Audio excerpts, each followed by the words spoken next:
Як паўстала незалежная анімацыя, што прывяло да рэвалюцыі ў ёй і якія праекты сталі сапраўдным бумам у гэтай індустрыі? Вітаю на кінароўтары! Я Шчымка, і зараз я паспрабую адказаць на гэтае пытанне. Індзі-анімацыя ад ангельскага «independent» – незалежная. Як можна зразумець з самога слова, апісвае работы, якія створаныя не вялікімі карпарацыямі, а не буйнымі кампаніямі або нават адным чалавекам. Такі фармат працы хоць і абмяжоўвае ў бюджэце, затое не абмежаваны ідэямі. Ад незалежных аніматараў значна часцей можна пабачыць нешта вельмі нетыповае і свежае, што вялікія студыі могуць дазволіць сабе нячаста і што так падабаецца аматарам незалежнай анімацыі. Эксперыментуюць незалежныя аніматары амаль з усім. Будзь то сюжэт, тып апавядання ці стыль малёўкі. Першыя спробы з'явіліся ў 40-х гадах, калі працаўнікі Дыснея выйшлі на страйкі, у выніку якіх са студыі сышло нямала аніматараў, якія адпрацавалі ў студыі шмат часу. Адной прычынай было незадавальненне ўмовамі на самой студыі. Другой – самыя стандарты Дыснею і ягоныя намаганні зрабіць анімацыю балючай рэалістычнай імітацыяй сапраўднага жыцця. Уласна так і паўстала студыя Industrial Film and Poster Service, дзе стала магчымая прастора для эксперыментаў, якія лічыліся занадта радыкальнымі для вялікіх студый.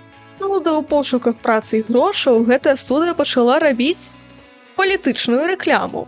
Увогуле, у незалежнай анімацыі 20-га стагоддзя столькі цікавых фактаў, што можна зрабіць асобнае відэа на гэтую тэму. Калі цябе зацікавіла, дай нам ведаць, напішы ў каментарах. Аднак цяжка сказаць, ці можна лічыць тое, што было да з'яўлення інтэрнэту, незалежнай анімацыяй у тым сэнсе, у якім мы ўспрымаем яе зараз. Тады ўсё жа вельмі складанай была самая тэхналогія. Спачатку контуры кожнага кадру трэба было накідаць на паперы, а потым, каб пераверыць, ці добра яны выглядаюць у анімаваным выглядзе, іх прайгравалі ў спецыяльным праектары тых часоў – мувіёле. Потым, калі кадры былі зацверджаныя, малюнкі, зробленыя алоўкам, удакладняліся атрамантам, ужо на плёнцы, пасля чаго кадры расфарбоўваліся. Уявіце сабе! Дзеля адной толькі беласнежкі хімікі распрацавалі 1500 адценняў. Потым кадры накладаліся адзін за адным на фоны, адмаляваныя акварэллю, і сканаваліся. Для нечага такога патрабавалася шмат працоўных рук, а пошук аўдыторыі быў сапраўды складаным.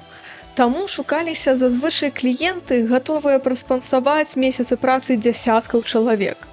Кампы значна спрасцілі працэс, бо цяпер для анімацыі не патрэбная адмысловая фарба, плёнка ці іншыя прыстасаванні. Ад таго моманту для анімацыі хапае самога камп'ютара і дастаткова бюджэтнага графічнага планшэту. А ў выпадку браку грошаў на графічны планшэт пры вялікім жаданні можа хапіць нават звычайнай мышкі. Інтэрнэт, у сваю чаргу, значна заптымізаваў пошук аўдыторыі, бо сваю творчасць можна паказаць усяму свету. І калі яна цікавая, яе будуць глядзець і ёй будуць захапляцца сотні, тысячы ці нават мільёны гледачоў. Дзякуючы такім прыязным умовам з'явілася сапраўды незалежная анімацыя, бо пры жаданні яе можна зрабіць нават уласнаруч. Цяпер не трэба шукаць кліентаў. Можна трымацца на ўласным энтузіязме ці на грошах аўдыторыі, якая палічыць тваю творчасць цікавай. Дарэчы, калі ты лічыш гэтае відэа цікавым, то пастаў падабайку і падпішыся на канал. Нам будзе прыемна, а ты будзеш бачыць у сваёй стужцы больш якаснага кантэнту. А вось некаторыя цікавыя анімацыйныя праекты, якія выйшлі ў тыя часы. Salad Fingers. Сюррэалістычны серыял, які сабраў вакол сябе шматлікія тэорыі. І Welcome to Hell. Цікавы праект, які аўтарка нядаўна вырашыла працягнуць пасля больш чым 10 гадоў пасля першага выпуску. З'яўленне фінансавай падтрымкі на Ютубе стала важлівым момантам, таму што індзі-стваральнікі змаглі атрымліваць грошы за сваю працу, нават не просячы аўдыторыю аб данатах. Дзякуючы гэтаму, шматлікія аніматаркі і аніматары цяпер у стане зарабіць улюблёную справу асноўнай крыніцай даходу, не страчаючы пры тым мастацкай свабоды. Але ёсць адна дэталь. Ствараць праекты, якія могуць параўнацца па якасці з праектамі вялікіх студый, дастаткова складана і часастратна, таму эпізоды незалежных анімацыйных серыялаў выходзяць доўга. У буйных студыях працэс кантралюецца людзьмі на вышэйшых пасадах. Калі б у такім вялікім праекце кожны мастак укладаў бы сваё бачанне, то праект не меў бы агульнага стылю і ў выніку выглядаў бы нязграбна. Менавіта дзеля гэтага працэс кантралюецца невялікай групай асобаў, якія ў сваю чаргу сочаць за тым, каб праект спадабаўся шырокай аўдыторыі і прынес найбольшы прыбытак. Аднак часта гэта прыводзіць да таго, што арыгінальныя гісторыі псуюцца бясконцымі працягваннямі. Прыгадаем гісторыю з гульнёю кальмара ці Джокерам.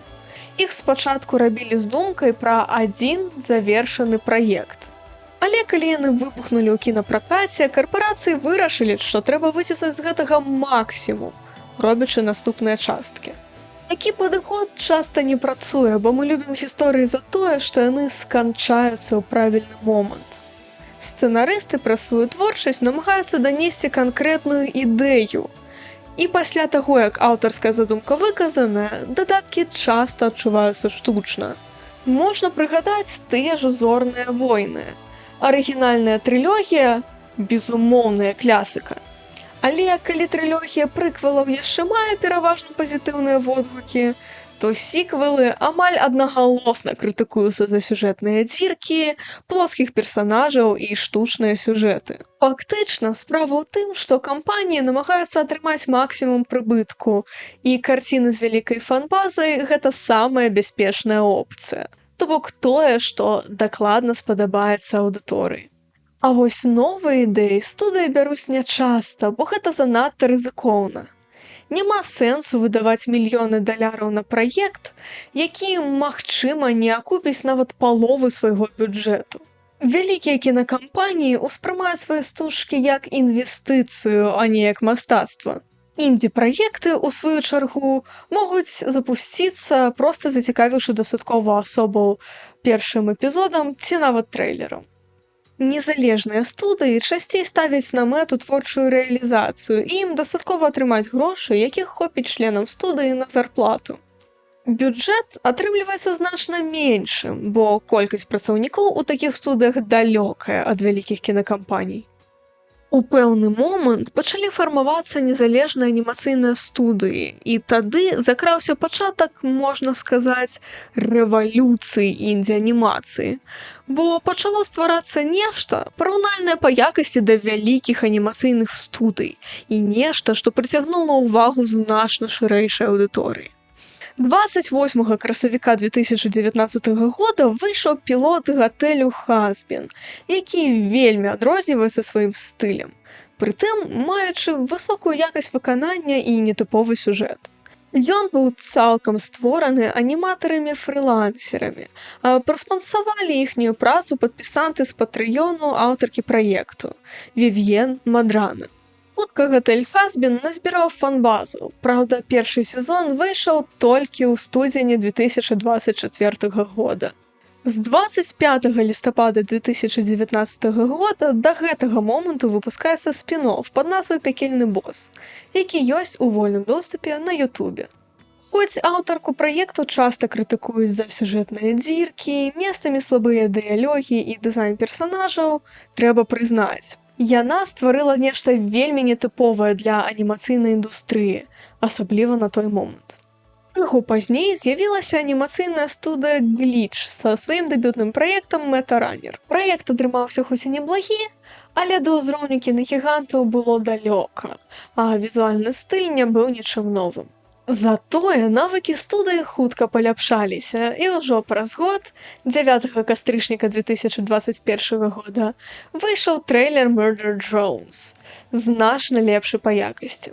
Але сапраўдны бум у студыі адбыўся 14 кастрычніка 2024 года, калі выйшаў пілотны эпізод «The Amazing Digital Circus». Гэта стала сапраўдным рэзанансам. На дадзены момант пад эпізодам больш за 370 мільёнаў праглядаў. Дарэчы, зусім нядаўна 19 красавіка 25-го вийшов пілот нового проєкту студії The Gaslight District, і виглядає він вельми якісно. Своїм поспіхам Гліч і Вів'єн натхнілі шмат інших людей паспрабаваць стварыць свае ўласныя анімацыйныя праекты, і сярод з них шмат якасных.